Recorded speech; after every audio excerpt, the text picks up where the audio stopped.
আমরা যখন কোথাও যাই আমরা রিক্সা দিয়ে যাতায়াত করি, এখানের মানুষ ভ্যানে যাতায়াত করে, খোলা ভ্যানে তারা সবসময় যাতায়াত করে।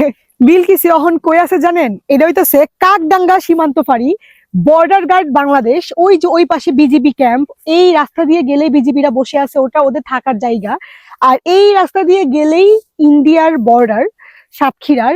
এখানের জায়গাটা অসম্ভব সুন্দর লাগতেছে। এদিক দিয়ে লাইন ধরে খেজুরের গাছ, যেখান থেকে খেজুরের রস সংগ্রহ করে তারা খেজুরের গুড় বানায়।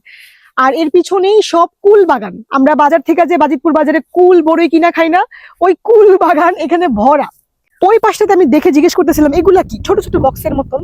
তারপর শুনি ওখানে মধু সংগ্রহ করা হচ্ছে, অনেক জিনিস এরা কালেকশন করতেছে। যাই হোক, ভালো লাগতেছে জায়গাটা। আমাদের এলাকার গ্রামটা অন্যরকম, আর এখানকার গ্রামগুলো আসলে অন্যরকম।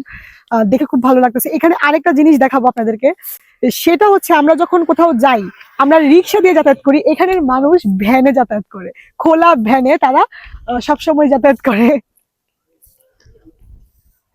তো যাই হোক, এই গ্রামটা দেখে কেমন লাগলো আপনারা কমেন্ট করে জানাবেন। আরো অনেক অনেক ভিডিও নিয়ে আপনাদের মাঝে আমি আসবো, তুলে ধরবো।